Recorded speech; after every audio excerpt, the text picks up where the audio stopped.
hermano Paul, por la misericordia de Dios, descanse en paz.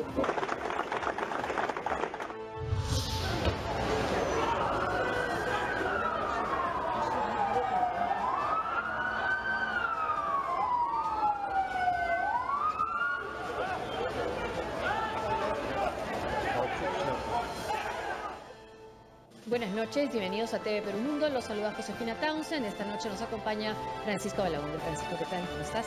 Comenzamos en el Brasil, donde la Fiscalía acusó al presidente Michel Temer de obstruir la justicia y de corrupción pasiva. El empresario Josely Batista asegura que el mandatario recibió más de 4 millones de dólares en sobornos. Mientras tanto, la indignación crece en las calles del Brasil. No renunciaré.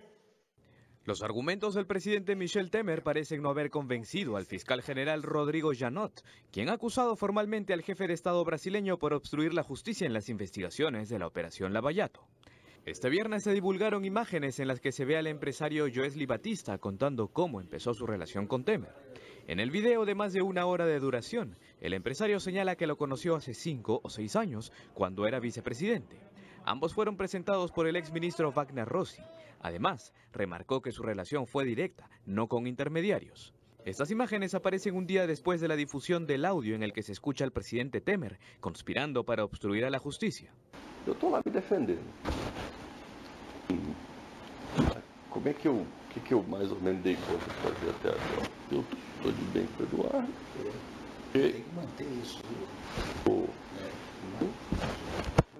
Todo mês também.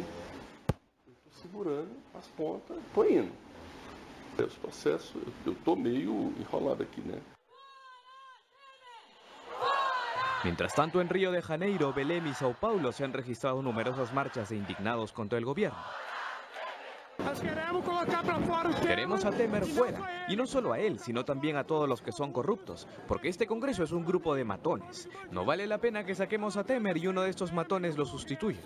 En lo que va de su gestión, 1/3 del gabinete de Temer y los principales legisladores de este gobierno han sido capturados por las investigaciones de soborno sistemático a cambio de favores políticos y contratos con empresas estatales. Pero la acusación contra el presidente parece ser el terremoto tras una serie de sismos que han sacudido a la política brasileña desde hace varios meses.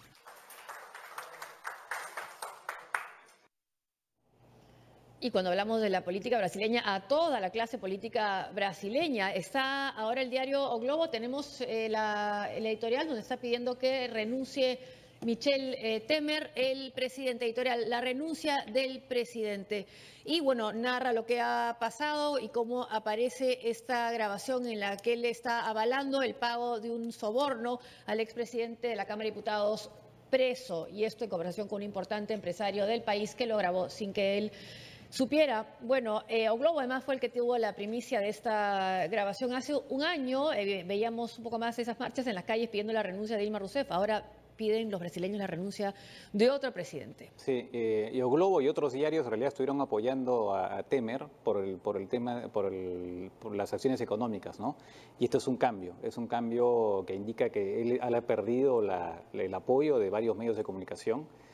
Y eso se añade a que eventualmente el Partido de la Socialdemocracia, el partido de Enrique Cardoso, podría también abandonarlo. Ya lo criticó. Ya lo ha criticado efectivamente, pero pudiera haber una orden para que los ministros del partido se retiren del gobierno y también perdiendo, por supuesto, el apoyo en el Congreso. Y eso va a tener consecuencias, por ejemplo, en una de las principales reformas que él quiere llevar y que es muy difícil, que es la jubilación, ¿no? Sí. Que es un tema muy complicado y que ya no tiene pues la fuerza política para poder llevarla a cabo. De hecho, ayer la postergaron porque no podían debatir algo así con las noticias bombas que había, ¿no? Lo que dijo el presidente de la Cámara de Diputados, Rodrigo Amaya. Lo que pasa es que lo que ha querido, digamos, decir o vender Temer, su forma de asegurarse, quedarse en el poder, es decir, frente al caos yo soy la estabilidad, pero parece que no están comprando esa historia, por lo menos. Nadie se la está comprando, ¿no? Ni los mercados, ni las calles, ni los medios de comunicación. Entonces, la verdad que parece que su salida fue un tema ya de días, ¿no?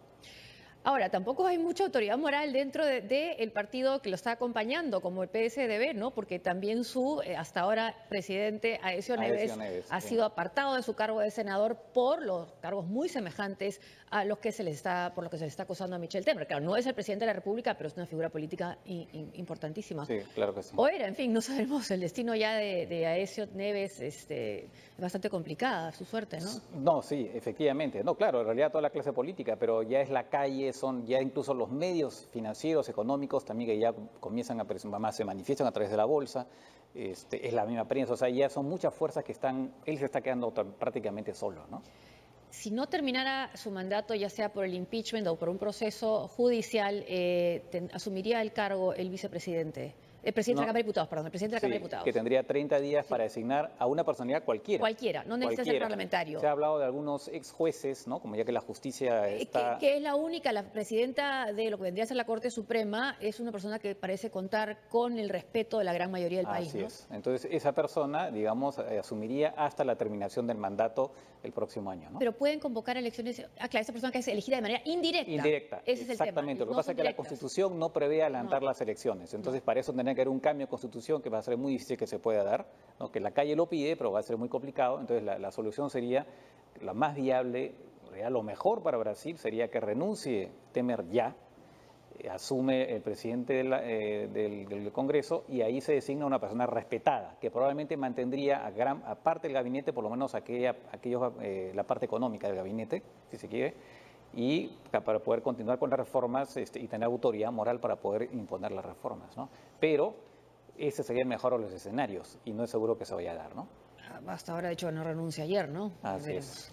Marcelo Odebrecht reveló que su empresa también apoyó las campañas presidenciales de Keiko Fujimori, de la entonces candidata en el 2011 por el partido aprista Mercedes Arauz.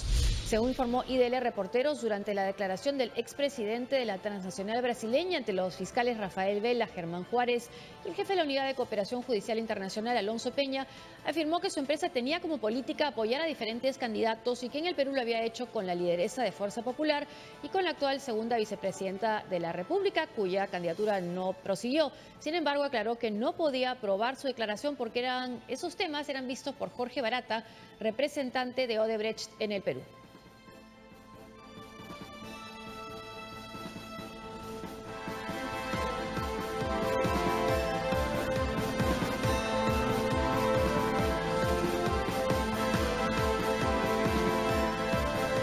Tras la publicación de IDL Reporteros, la lideresa de Fuerza Popular Keiko Fujimori afirmó que ni ella ni su grupo político recibieron dinero de alguna empresa brasileña. A través de su cuenta de Twitter, Fujimori Gucci negó conocer a Marcelo Odebrecht. Aclaró además que al representante de la constructora en el Perú, Jorge Barata, sí lo conoció en el 2011 durante la exposición de su plan de gobierno ante un grupo de empresarios. De la misma forma, la segunda vicepresidenta del Perú, Mercedes Arauz, rechazó estas versiones. A través de su cuenta en Twitter escribió: fui candidata el 2011, 45 días como invitada del APRA, no manejé el financiamiento. Aseguró que se darán las explicaciones del caso.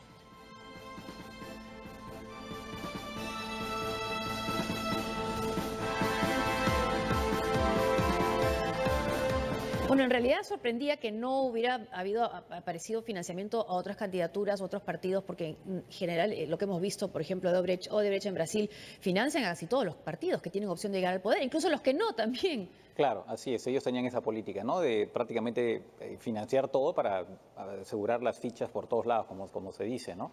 Y efectivamente, parecía extraño y bueno, esto sería en todo caso, vendría, digamos, a confirmar, digamos, las sospechas de muchos, ¿no? Bueno, vamos a ver ahora qué sucede, si esto lleva a una investigación o no, si se confirma, en fin. Pero en todo caso sí, estaba este tema un poco en el aire, ¿no?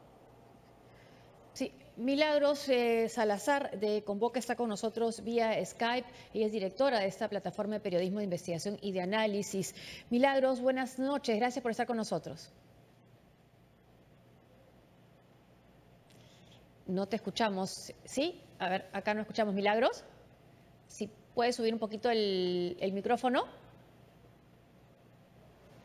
Milagros, vamos a intentar, hay un problema con el micrófono, no te podemos escuchar con Milagros. Bueno, Milagros, ahora sí, pero sí, te escuchamos. Milagros, buenas noches. Buenas noches, Josefina, ¿cómo estás? Bien, bien, gracias, Milagros. Esto que ha dicho Marcelo Odebrecht de que financiaban también a otros partidos, ha hablado del APRA y ha hablado de Keiko Fujimori. Ahora, esto, en este caso él ha dicho que Jorge Barata es el que sabía todo, ¿no? ¿Y por qué Jorge Barata sí ha hablado del financiamiento en el caso del Partido Nacionalista y no se ha referido a estos otros dos casos? ¿Llama la atención? A ver, sí, en principio lo que hay que recordar es que esta diligencia se hizo esta semana en Brasil y que aún, y se ha manejado, digamos, de manera reservada y que aún no se conoce el acta oficial con los detalles de la información de lo que se habló en estas casi 2 horas de diligencia que tuvo el fiscal peruano Juárez en Curitiba, donde también estuvo la defensa, estuvieron los abogados del expresidente Ollanthumala y de Nadine Heredia. Entonces, como bien ha dicho ahora el Ministerio Público en un comunicado, se va a hacer el trámite necesario para que finalmente se conozca la información, porque hasta el momento se está manejando de manera reservada. Hasta lo que se conocía, hasta antes de la publicación de IDL Reporteros, se conocía que básicamente Marcelo Odebrecht había ratificado el pago de los $3 millones para la campaña electoral de 2011 de Ollanthumala. Ahora ha surgido nueva información a partir de la publicación de IDL Reporteros sobre estos pagos también vinculados a la campaña del partido aprista y de Keiko Fujimori.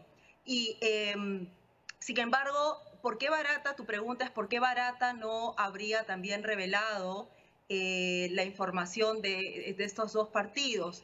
En principio, mucho tiene que ver también con el tipo de preguntas que se le hace a los que están acogiéndose a la delación premiada, en este caso a la colaboración eficaz, en el caso de Perú, porque depende de las preguntas que puedan hacer las autoridades para que los colaboradores puedan dar la información necesaria.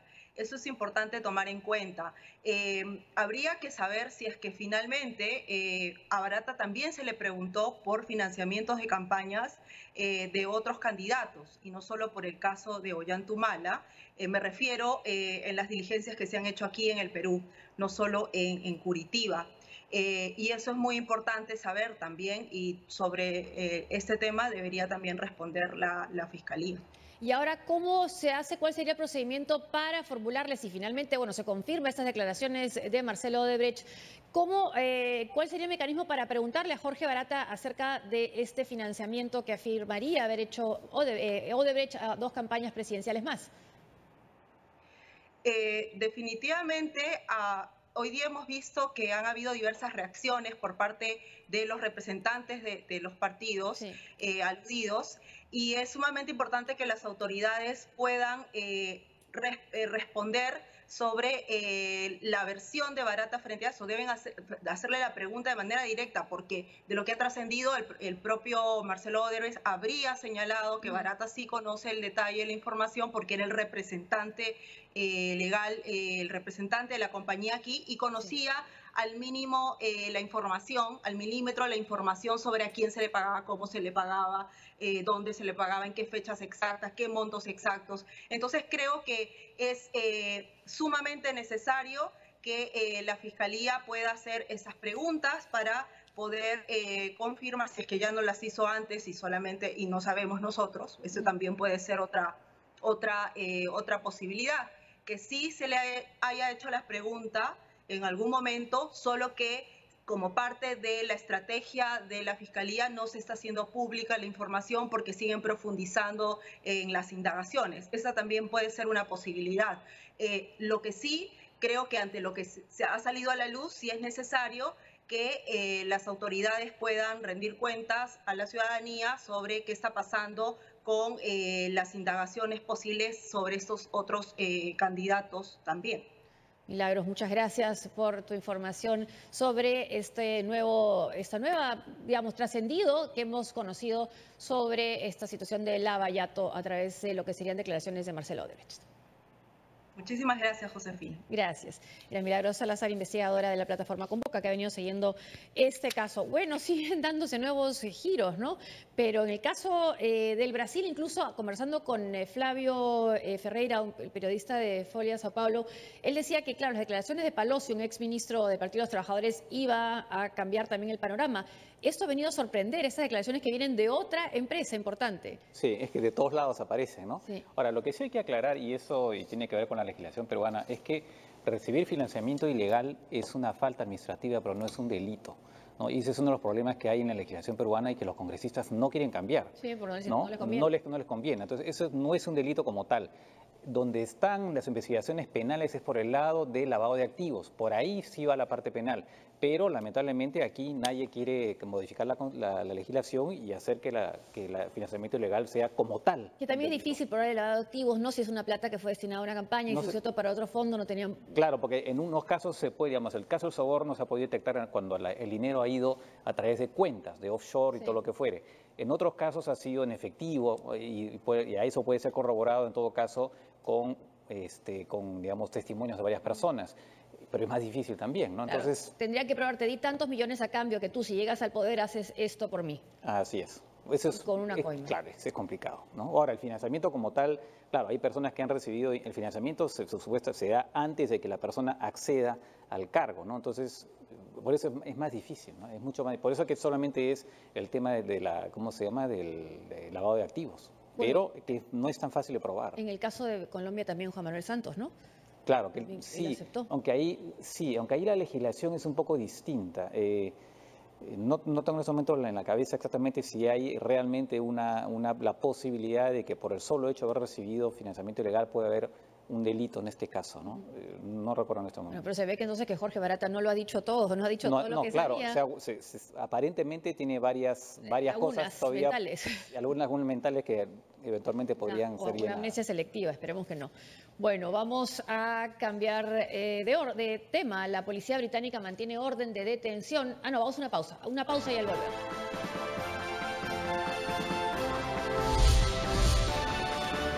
La policía británica mantiene orden de detención contra el fundador de Wikileaks. Además, el homenaje de socorristas a su compañero muerto en Caracas.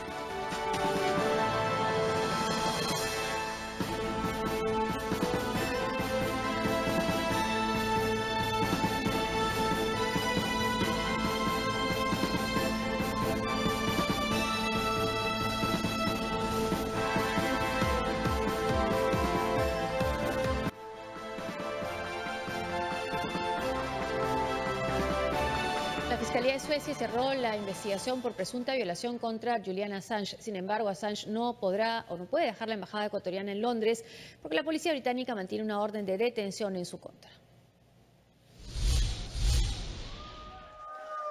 Julian Assange, fundador de Wikileaks y asilado en la embajada ecuatoriana en Londres desde el año 2012, celebró la decisión de la justicia sueca que desestimó las acusaciones por presuntos delitos sexuales en su contra. Sin embargo, advirtió que Estados Unidos y el Reino Unido están empeñados en su arresto. Hoy fue una victoria importante, pero la guerra apenas está comenzando. El Reino Unido ha dicho que me detendrá. El director de la CIA, Mike Pompeo, y el fiscal general de los Estados Unidos dijeron que el personal de Wikileaks y yo no tenemos derechos y que mi arresto y el de mi personal es una prioridad. No obstante, anunció que está dispuesto a dialogar con las autoridades. Aunque han habido comentarios extremadamente amenazadores, siempre estoy dispuesto a entablar un diálogo con el Departamento de Justicia de Estados Unidos y con el gobierno británico. La justicia sueca aclaró que el australiano no fue absuelto de las imputaciones, sino que su asilo dificultó las investigaciones. La decisión de cerrar la investigación preliminar no fue porque no pudimos hacer una evaluación completa, sino que el expediente fue archivado debido a que no era posible llevar a cabo la investigación en estas condiciones. El abogado de Julian Assange, Per Samuelson, calificó de excusa el pedido de arresto de las autoridades británicas y estadounidenses. Esto al sostener que en una audiencia realizada en noviembre pasado supo fundamentar su inocencia. Desde el año 2008, Assange y Wikileaks concitaron la atención de la prensa internacional tras conocerse la filtración de millones de documentos clasificados de varios gobiernos del mundo, entre ellos Estados Unidos. Pese a las imputaciones contra el hacker australiano, la agencia ha seguido operando hasta el día de hoy. El gobierno británico no ha confirmado ni negado que haya recibido ya un pedido de extradición de los Estados Unidos para Julian Assange. Durante un acto electoral en Edimburgo, la primera ministra Theresa May evitó aclarar si apoyaría dicha medida y dijo que le corresponde a la policía evaluar el arresto a Assange.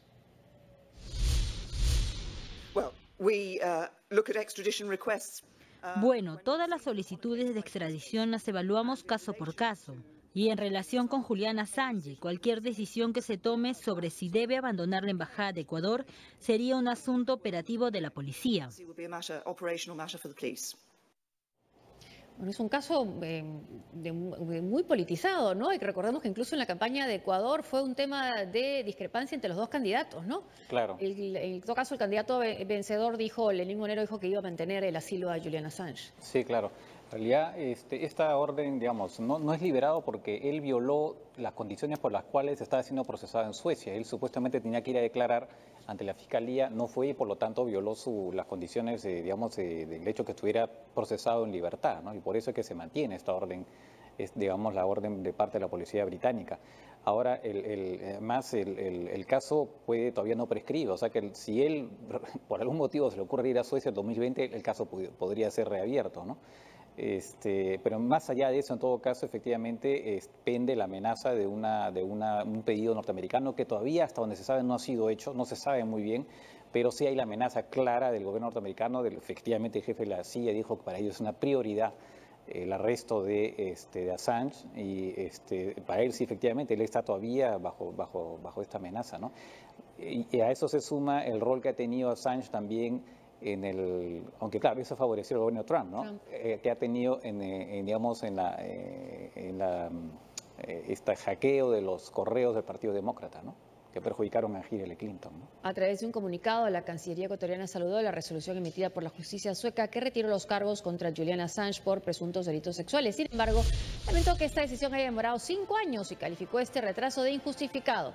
El ministro de Relaciones Exteriores de Ecuador, Guillaume Long, solicitó al gobierno británico el salvoconducto para proceder al asilo de Assange. Empezamos por exhortar, como lo acaba de hacer al Reino Unido, a hacer un nuevo llamado a que el Reino Unido entregue el salvoconducto para que el señor Assange pueda finalmente disfrutar de su asilo. Pero por supuesto que desplegaremos todas nuestras capacidades diplomáticas. Seguramente estaré personalmente en contacto con las autoridades británicas para que se pueda conseguir este objetivo.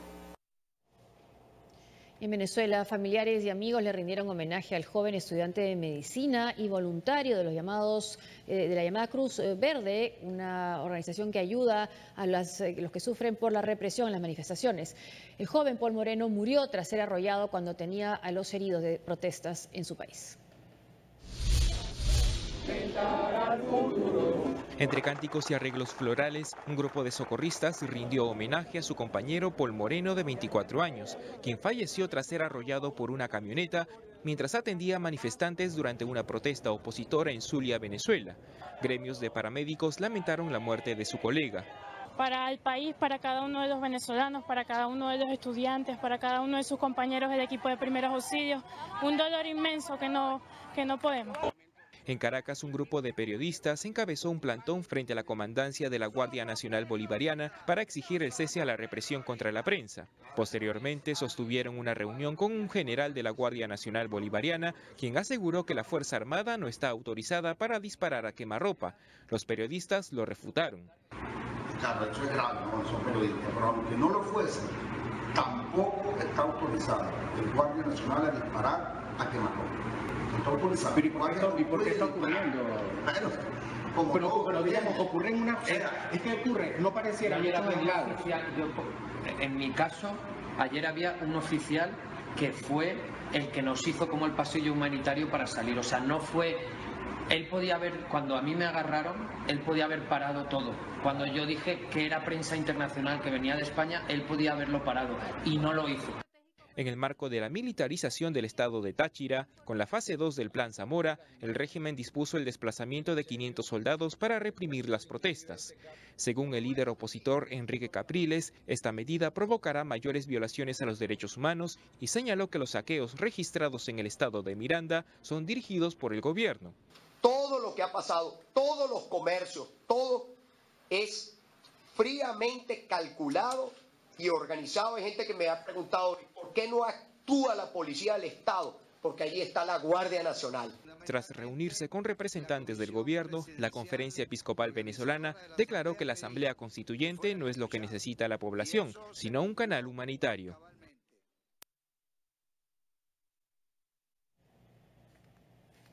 Bueno, más adelante vamos a tener un pronunciamiento que ha llamado mucho la atención y que incluso ha sido comentado y aprobado, celebrado por el secretario general de la OEA. Es la fiscal Lucía Ortega quien ha dicho que no es el momento, no es lo que corresponde convocar a la Asamblea Constituyente.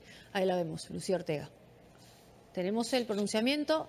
Bueno, es un poco difícil leer desde ahí, pero en fin, se opone a la convocatoria a una asamblea constituyente, ¿no? Dice que no es el momento y que lejos de coayudar a la ansiada reconciliación generaría un alto grado de incertidumbre, habida cuenta del riesgo y la desconfianza que conducirían los ciudadanos ante la eventual pérdida de las conquistas logradas en la Constitución de 1999. Bueno, nuevamente la fiscal es una voz singular dentro del régimen, ¿no? Bueno, sí. Supuestamente tendría que ser independiente, no se le consideraba independiente, pero tuvo una crítica muy fuerte cuando le quisieron quitar todas las atribuciones a la Asamblea Legislativa, ¿no? Claro, exactamente, ¿no? Y ahora otra vez, y además mucho más político, porque esta vez se refiere pues a un proyecto, digamos, que está, digamos, es más político, me parece, que jurídico en esta oportunidad, ¿no? Llama la atención. Que sigue en el cargo. Que sigue en el cargo, sí. Efectivamente, que sigue en el cargo. En fin, vamos a ver qué pasa en lo sucesivo, pero en fin, es otra voz, una vez más, una voz discordante, ¿no? Que se suma ya a otras voces, ¿no? La carta se le escribe a Elías Ajawa, que es uno de los hombres fuertes del chavismo y quien ha sido encargado por Nicolás Maduro para llevar a cabo este proyecto de la Asamblea Constituyente. Y en esa carta que ha sido filtrada, ella dice que ya no puede asistir, los convocaron a distintos sectores a una reunión para explicar de qué se trataba y cómo se iba a llevar a cabo esta Asamblea Constituyente, y ella no va. Entonces no voy, dice, por estos motivos. Claro. Y le explica ahí entonces que está en contra de esa convocatoria. Sí. Y también en Venezuela, en Mérida, miembros de la Guardia Nacional Bolivariana atacaron una casa durante un enfrentamiento con manifestantes opositores.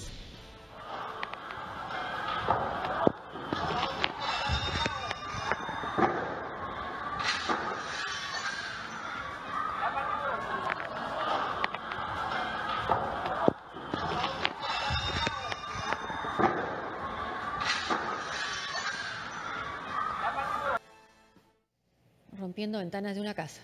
Tras conocer las sanciones dictadas por el gobierno de los Estados Unidos contra los magistrados del Tribunal Supremo de Justicia, el titular de ese organismo, Michael Moreno, calificó de intrascendente las medidas establecidas por Washington y señaló que no vulnera la independencia de su jurisdicción ni la autodeterminación de los pueblos. Este intento de someter y amilanar la alta investidura judicial del país quedará absolutamente intrascendente, ya que cada uno de los integrantes de esta máxima instancia solo se deben al cumplimiento estricto de la Constitución de la República Bolivariana de Venezuela y demás normas que conforman el ordenamiento jurídico patrio. Por lo tanto, no aceptamos la imposición e intervención de gobierno extranjero alguno en las competencias y facultades exclusivas del Tribunal Supremo de Justicia y sus integrantes. Los magistrados del Tribunal Supremo de Justicia velamos sin imposiciones de ninguna naturaleza por los derechos irrenunciables de nuestra nación, por mantener incólume la independencia, la libertad, la soberanía, la inmunidad, la integridad territorial y la autodeterminación nacional. Estamos ahora en comunicación vía Skype con Paulina Fachín, representante de la Mesa de Unidad Democrática en nuestro país. Paulina, buenas noches. Hola, buenas noches. Muchas gracias por este enlace. No, al contrario, gracias por estar con nosotros. Esta movilización mundial por las víctimas en Venezuela, si nos puede explicar un poco en qué consiste. Mira, es una movilización que vamos a tener masivamente los venezolanos y los hermanos de otras nacionalidades que nos acompañan en esta lucha pacífica por una Venezuela donde se respete la vida, donde se respete la libertad y la democracia del pueblo venezolano, en más de 100 ciudades. En el Perú la vamos a llevar a cabo en 2 ciudades, en Lima y en Cusco. Se va a realizar mañana a las 4 de la tarde. Vamos a hacer una caminata desde la Plaza Washington de la Avenida Arequipa en Lima hasta la Embajada de Venezuela en la cuadra 2 de la Avenida Arequipa. Esta marcha en particular y estas concentraciones que vamos a hacer en más de 100 ciudades a nivel mundial, lo único que busca es reflejar que no queremos más represión, que no queremos más muertos. Recordemos que la cifra oficial hasta estos momentos de los fallecidos por la violencia en protestas en Venezuela han superado los 48 venezolanos. Y lo más triste de esto es que de esos 48 venezolanos la mayoría son jóvenes, cuya edad promedio es 28 años. Pero también tenemos niños de 15 años, niños de 16 años, como también tenemos abuelitos. Y cuando hablamos de estas personas que han fallecido, es que no han fallecido naturalmente, han sido asesinadas por los grupos paramilitares, por la Fuerza Armada Bolivariana.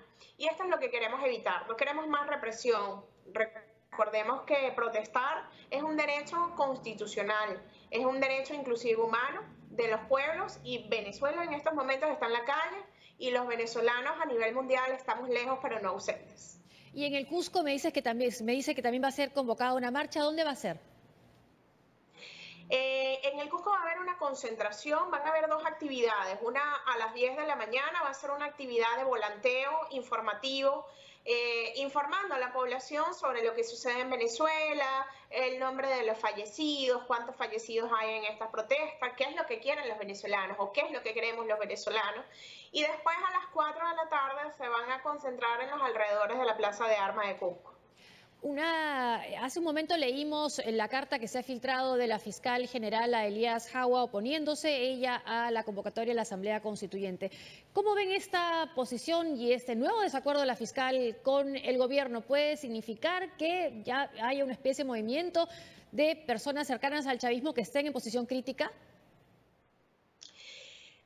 Hay que ser crítico cuando tenemos un gobierno represor, cuando estamos frente a una dictadura. La fiscal ha marcado una distancia con la presidencia del dictador Nicolás Maduro, porque hay que llamarlo por su nombre y es dictador, al momento que disolvió o desconoció la Asamblea Nacional, que es el Congreso. Desde entonces recordemos que ha iniciado una ola de violencia y una ola de represión contra la ciudadanía civil desarmada, donde las bombas lacrimógenas son lanzadas desde helicópteros, donde la gente se le dispara quemarropa. Realmente la situación en Venezuela es muy complicada y esto ha empezado a dar como origen un quiebre de lo que podríamos decir del chavismo o del madurismo o de la gente que tiene algún tipo todavía de convicción de que Hugo Chávez era un buen presidente o que Nicolás Maduro podía haber sido un buen presidente. Cuando uno ve las imágenes y los videos, además los vive de la situación que está viviendo el pueblo venezolano, de violencia desbordada, incitada por el gobierno del dictador Nicolás Maduro, empieza a crear estas separaciones y eso es lo que hemos estado viendo. La Asamblea Constituyente, hay que decirlo, es un fraude más del dictador Maduro, porque él está convocando, es una asamblea, como él lo ha denominado, es una asamblea constituyente militar, es decir, está reafirmando que el gobierno de Venezuela es un gobierno militarista, y eso no existe en el texto de la Constitución. No existe una asamblea constituyente militar. Gracias. La posición nuestra es que es una decisión meramente política, sin fundamento legal, para de una u otra forma intentar ganar tiempo en el poder, cosa que nosotros desde nuestro punto de vista ya ha pasado el tiempo de Nicolás Maduro, porque el pueblo ya no aguanta más la crisis humanitaria a la cual se encuentra sometida y por eso está en la calle. Paulina, muchas gracias por estar con nosotros en TV Perú Mundo. Paulina Fachín, representante de la Mesa de la Unidad Democrática de Venezuela, conversando con nosotros, y precisamente sobre esa convocatoria también dice la fiscal general venezolana que no va a ser elegida por el voto directo y universal, una razón más para cuestionarla, según lo que dice ella en esa carta. Vamos ahora a Washington. Donald Trump se aleja del terremoto político en Washington. Esto después de la pausa.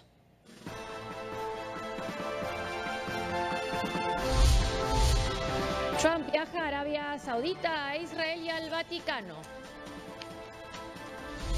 Además, Japón se encamina a la primera abdicación imperial en 200 años.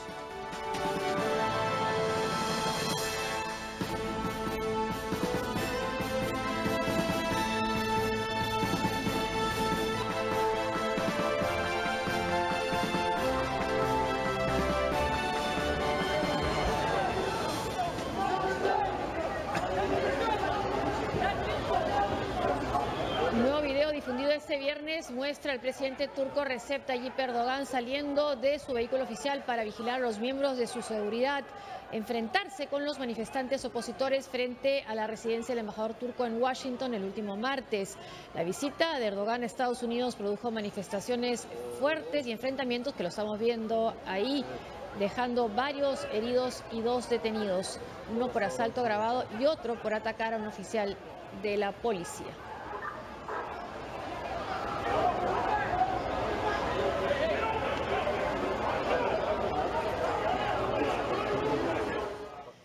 Y bueno, también seguimos en Washington con esta nota. En medio de la tormenta política por el Russia Gate, como le están llamando, el presidente de Estados Unidos, Donald Trump, dejó hoy la capital de Estados Unidos para llevar a cabo una gira que lo llevará a 5 países en 8 días. Donald Trump ha partido en su primera gira internacional en medio de los escándalos políticos en Washington, D.C. El presidente estadounidense ha viajado en compañía de su esposa Melania y espera que sus visitas en Medio Oriente y Europa calmen las aguas sobre las controversias domésticas y refuercen su agenda de política exterior. La primera parada de los Trump será en Arabia Saudita.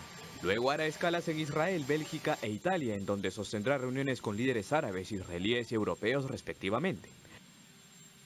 En Riad, las principales calles ya lucen decoradas con globos de la bandera saudí, estadounidense y la de otros países musulmanes y del Golfo, para una cumbre en la que participarán 37 líderes y 6 jefes de gobierno.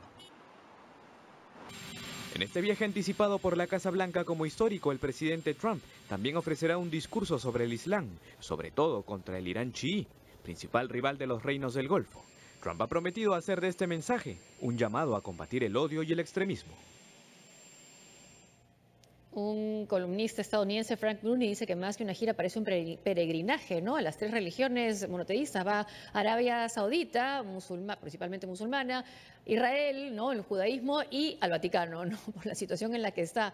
Pero bueno, lo último que ha salido, que es interesante comentar, el Washington Post acaba de tener una información en la que se afirma que el FBI está investigando a una persona de interés, le llaman. No es considerado un sospechoso, no sé si podemos de repente poner la primera plana del diario Washington Post, sino una persona que es conveniente investigar porque dentro del caso de la participación o supuesta participación rusa en las elecciones presidenciales en las que ganó Donald Trump. Y no solo eso, sino que lo que se ha filtrado es que la persona de interés sería un asesor principal de la Casa Blanca.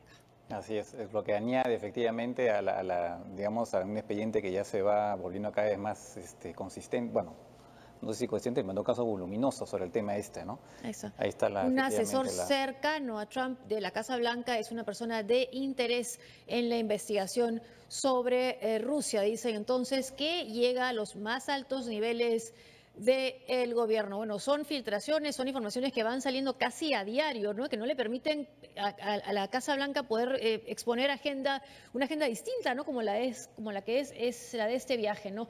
Por ejemplo, esta nota también ha sido noticia hoy. Para Donald Trump, el destituido jefe del FBI, James Comey, a él le faltaba un tornillo, dijo, según ha revelado este viernes el New York Times, citando un documento que resume la reunión que mantuvo el presidente republicano y el canciller ruso Sergei Lavrov. Además de asegurar que Comey estaba loco, Trump señaló que el despido de Comey lo libró de una gran presión. Aunque este diario no vio el documento, asegura que un funcionario se lo leyó. Al medio, en una parte de este quedó registrado de que Trump señaló literalmente: me enfrentaba a una gran presión por Rusia, ya me lo he quitado de encima.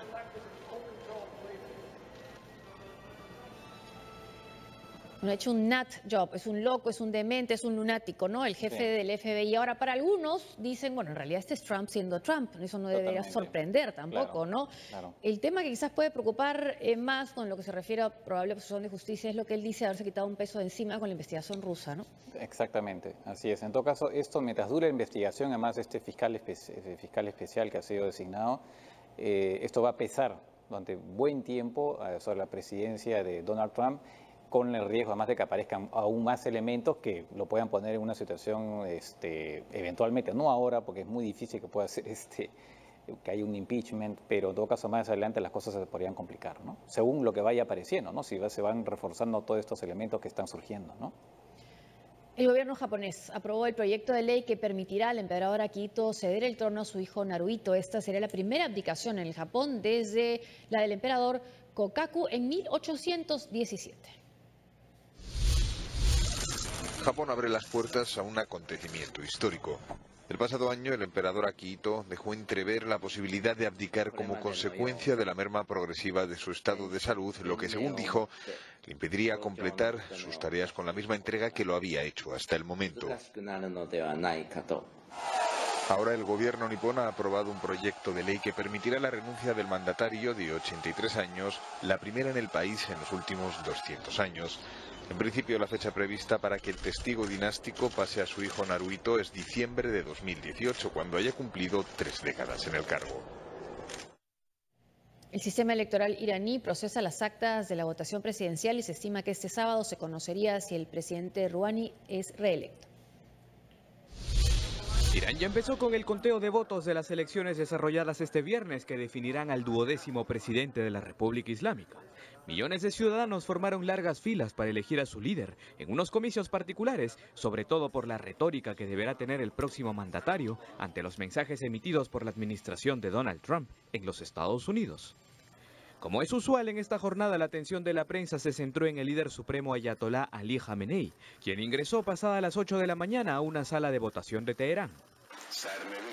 El destino del país será determinado por el pueblo.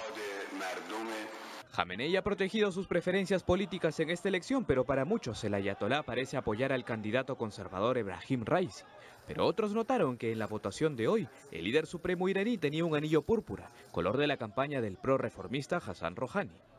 Las elecciones en Irán son peculiares. Su sistema sin cabinas secretas facilita ver por quién ha votado cualquier ciudadano.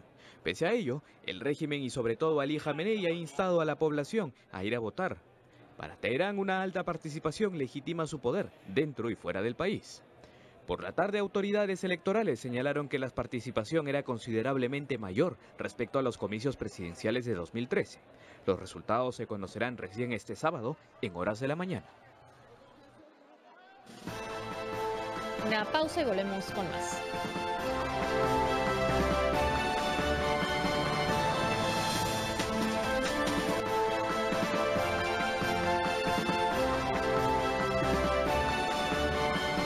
Tras pasar la noche detenido, el conductor acusado de arrollar a peatones en Times Square fue imputado hoy por cargos de asesinato, intento de asesinato y homicidio vehicular agravado. Un fiscal de la Corte Criminal de Manhattan indicó que Richard Rojas, de 26 años, dijo a la policía que quería matarlos a todos y que esperaba que los agentes lo mataran a él para impedirlo. El detenido se mostró sumiso durante la comparecencia breve de este viernes. No presentó una declaración según la agencia AP. Se aguardan los resultados de los análisis para determinar si Rojas se encontraba bajo efectos de drogas o del alcohol.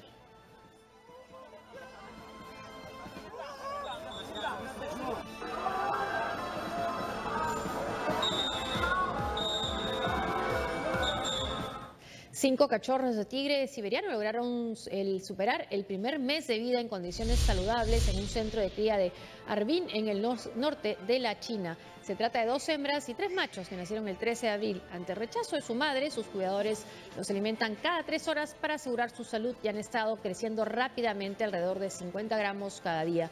La mayoría de los tigres siberianos dan a luz de 2 a 4 cachorros a la vez. Los casos de quintillizos son muy raros.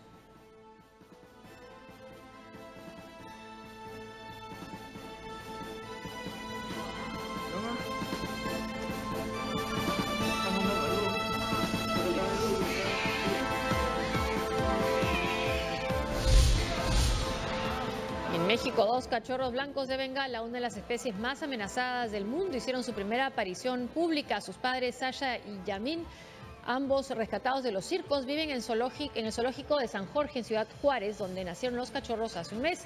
Su estado es óptimo y ahora pesan de 1 a 2 a 3 kilos cada uno. Actualmente están siendo amamantados por su madre, que pesa alrededor de 200 kilos y se alimenta únicamente de carne, de acuerdo a los funcionarios del zoológico.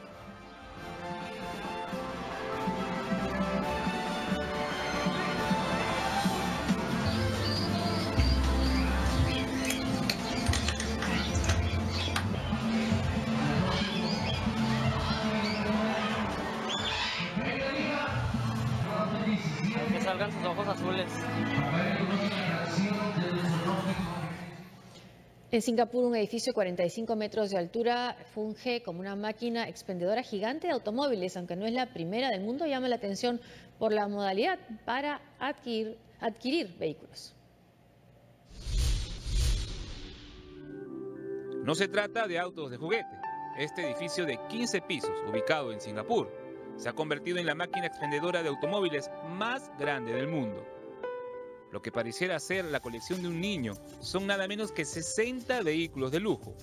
Porsches, Ferrari, Rolls-Royce, Bentleys, Lamborghinis, entre otros automóviles, cuyos precios no bajan de los $100.000 y que son puestos a la venta en este gigantesco mostrador. Los automóviles son colocados uno a uno en cada uno de los compartimentos, gracias a un moderno sistema de elevadores que permite almacenar una gran cantidad de vehículos en el menor espacio posible. El edificio de 45 metros de altura pertenece a la empresa Autobahn Motors, y si usted desea adquirir una de estas unidades, solo necesita seleccionarlas con una aplicación y momentos más tarde el vehículo bajará hasta la calle.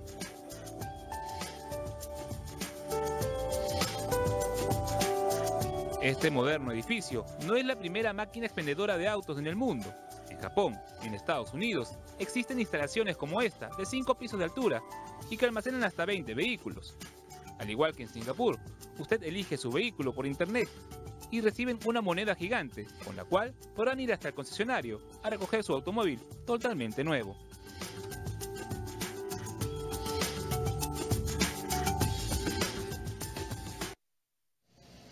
Bueno, y siguen apareciendo noticias vinculadas a este tema, ¿no?, que está ensombreciendo esta presidencia de Donald Trump, sobre la intervención rusa en la campaña electoral. Eso es lo último en CNN, y más lo dicen ellos. Primero en CNN, autoridades rusas se jactaron de que podían usar al general Flynn, ahora despedido de su cargo de asesor, para influir sobre Trump. Dicen nuestras fuentes. Esto es lo último que dice CNN. También dicen que ya están investigando sobre el impeachment los abogados de la Casa Blanca. Bueno, es un tema que sigue constantemente las revelaciones y las filtraciones, ¿no? Así es, y todo indica que va a seguir, ¿no? Va a seguir, o sea, se puede convertir en una bola de nieve en algún momento, ¿no? Bueno, y hasta aquí el programa. Muchas gracias. Gracias por acompañarnos. Hasta el lunes. Gracias, Francisco.